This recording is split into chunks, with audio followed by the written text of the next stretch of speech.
मिथुन राशि वाले व्यक्तियों के लिए राहु और केतु का 18 मई को जो औसत राशि परिवर्तन हो रहा है, जिसमें राहु अब आपके दसम भाव से नवम भाव में आएगा और केतु आपके चौथे भाव से तीसरे घर में जाएगा। यह आपके लिए बहुत ज्यादा अच्छा श्रेष्ठ नहीं कह सकते, क्योंकि वर्तमान में भी राहु केतु का जो ट्रांजिट है वो कोई बहुत ज्यादा अच्छा या श्रेष्ठ नहीं था। लेकिन राहु नवम भाव में आया है तो कई मामलों में आपको नेगेटिव फल प्रदान करके दिक्कत दे सकता है, तो कई मामलों में राहु का आपको अच्छा फल भी, राहु केतु का अच्छा फल भी मिलेगा। तो अपना पूरा ये जो राहु और केतु के राशि परिवर्तन का फल है, जानने के लिए वीडियो पूरा जरूर देखें और हमारे चैनल एस्ट्रो सुधाकर पुरोहित को लाइक, सब्सक्राइब या फॉलो करना बिल्कुल भी ना भूलें। सबसे पहले जानते हैं मिथुन राशि वाले मित्रों कि आपकी मिथुन राशि जन्म राशि है भी या नहीं। तो इसे जानने के लिए अपनी जन्म पत्री उठाइए और देखिए क्या आपका चंद्रमा 3 नंबर में बैठा है। यदि 3 नंबर में आपका चंद्रमा है तो आपकी मिथुन राशि है। और अगर आपको कंफ्यूजन है कि है या नहीं है, तो आप जो है अपना date of birth, birth time और बर्थ प्लेस कमेंट में लिख करके भेज दीजिए। हम आपको ये बताएंगे कि आपकी जन्म राशि क्या है। तो राहु और केतु का जो ट्रांजेक्शन हो रहा है 18 मई को, यह औसत गति यानी कि एवरेज गति के आधार पर हो रहा है। लेकिन वास्तविक गति जो होती है, जिसे ट्रू वैल्यू कहा जाता है, उसके आधार पर राहु और केतु 30 मई को यहाँ इस राशि में प्रवेश करेंगे। तो आपको ऐसे वीडियो मिल जाते हैं जहां पर, या ऐसा खबर मिलती है जहां पर यह कहा जाए कि राहु का राहु परिवर्तन जो 18 मई को नहीं 30 मई को हो रहा है, तो उसे लेकर के भ्रमित नहीं होना है। तो अगर हम देखें कि ये राहु जो अब तक आपके 10th हाउस में ट्रांजिट कर रहा था शनि के साथ में, ये अब आपके नवम भाव में आ रहा है। और नवम भाव में राहु का जो ट्रांजिट है, गोचर है, वो शुभ नहीं मानते, क्योंकि यह अवरोधक होता है जीवन में। विभिन्न क्षेत्रों में इसका जो परिणाम है वो अच्छा नहीं होता है। लेकिन बेहतरीन बात यह है कि यह आपके कुंभ राशि में आ रहा है, और कुंभ राशि जो है राहु के लिए काफी अच्छी राशि मानी जाती है, क्योंकि राहु शनि की राशि में आ रहा है और शनि राहु का संबंध जो है एक अच्छे मित्र वाला होता है। तो इस नाते देखें तो शुरुआत करते हैं। सबसे पहले स्वास्थ्य के मामले में राहु कैसा रहेगा। तो देखिए, नवम भाव का राहु स्वास्थ्य के मामले में कोई दिक्कत या परेशानी नहीं देता है, लेकिन ये यहाँ से आपके लग्न भाव को, यानी कि आपका जो शरीर का भाव है, उसे पूर्ण दृष्टि से देख रहा है और वहां गुरु बैठा है। तो गुरु और राहु की जो आपस की दृष्टि है, ये एक तरह से दोनों शत्रु ग्रह हैं। तो इन ग्रहों की आपस की दृष्टि में आपका ये जो शारीरिक भाव है ये यहाँ प्रभावित हो गया है। इसलिए राहु आपको हेल्थ के तरफ से तो नहीं, लेकिन मानसिक समस्याएं दे सकता है। पुरानी कोई दिक्कत है, परेशानी है, वो दोबारा उठ करके आ जाए, इसकी वजह से आप चिंतित रहें, परेशान रहें, इसकी संभावनाएं बनती है। तो ये दिक्कत ना आए और ये समस्या ना हो, इसके लिए आपको भैरव जी की पूजा उपासना से काफी राहत मिलेगी। साथ में भगवान गणपति की आराधना भी आप करेंगे और शक्ति उपासना यानी कि देवी उपासना करेंगे, तो आपको और ज्यादा अच्छे फलों की प्राप्ति यहाँ पर होगी।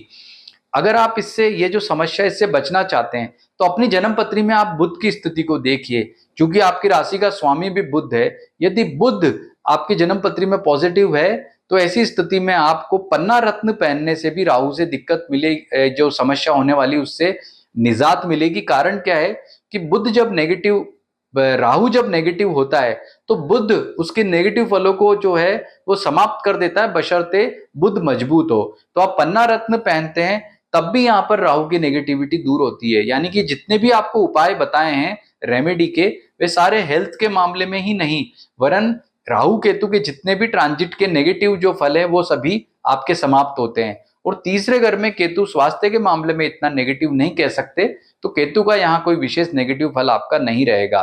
बात करते हैं आपके करियर की। तो करियर के मामले में राहु यहाँ ज्यादा अच्छा नहीं मान सकते।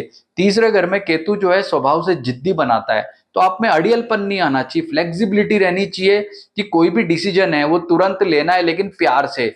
ऐसा नहीं है कि किसी निर्णय पे आप अडिग होकर के बैठ गए कि नहीं, मैंने जो सोच लिया है ठीक है, मैंने जो कर लिया है ठीक है, अब मैं बस ऐसे ही करूंगा। ये स्वभाव आप रखेंगे तो नौकरी पैसा वालों को इससे बहुत दिक्कत या परेशानी हो सकती है, क्योंकि आपका जो व्यवहार है वो सहकर्मियों से, अधिकारियों से प्रभावित होकर के आप नुकसान में, परेशानी में रह सकते हैं। सौम्यता रखनी है स्वभाव में। इसी तरह से बात करते हैं केतु की। तो केतु भी आपके इसी तरह के स्वभाव को बढ़ा रहा है उपाय वही है जो मैंने अभी आपको पीछे बताए थे। व्यापारियों के लिए ये जो स्थिति रहेगी, क्योंकि व्यापारियों के लिए समय बेहतर है, राहु का यहाँ ट्रांजेक्शन कोई दिक्कत जो है वो जो आपको ट्रांजिट हो रहा है राहु का, वो इतनी ज्यादा दिक्कत या परेशानी नहीं देने वाला है। लेकिन आपको ये ध्यान रखना है कि जो डिसीजन आप ले रहे हैं, व्यापारिक बड़े निर्णय आप ले रहे हैं, उसमें कहीं ना कहीं आपका ये राहु आपको भ्रमित कर सकता है, दिक्कत दे सकता है। तो उस बात को लेकर के थोड़ा सा आपको सतर्क या सावधान रहने की जरूरत रहेगी। बात करते हैं अब रिलेशनशिप के बारे में। तो रिलेशनशिप के बारे में ये आपके भाइयों से थोड़ा अनबन या दिक्कत दे सकता है, मित्रों से दिक्कत दे सकता है। लेकिन माता पिता के मामले में जो माता पिता का सुख है, माता पिता का स्वास्थ्य है, इन मामलों में काफी अच्छा रहेगा, बहुत ही सकारात्मक रहेगा, बहुत ही पॉजिटिव रहेगा। वैवाहिक सुख के मामले में राहु केतु का यहाँ पर कोई ज्यादा परेशानी या दिक्कत नहीं है, थोड़ा स्वभाव से आपको उग्र बनाएगा, उसका एक नेगेटिव असर आपके वैवाहिक सुख पर पड़ सकता है। तो उसको आपको इस बात को लेकर के ध्यान रखना है। लव लाइफ की बात करें तो उसमें भी राहु केतु आपको यहाँ कोई नेगेटिव फल प्रदान नहीं कर रहे हैं। अब बात करते हैं आपके आर्थिक मामलों की।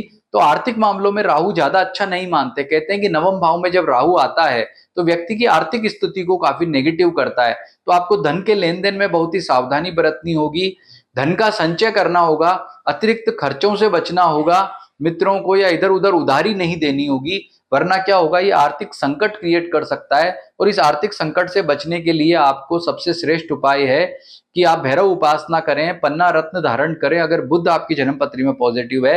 ये सारे उपाय जो आपको पहले बताए थे रेमेडी के, वे सभी करेंगे तो आपको जो भी राहु केतु की दिक्कत है वो नहीं होगी।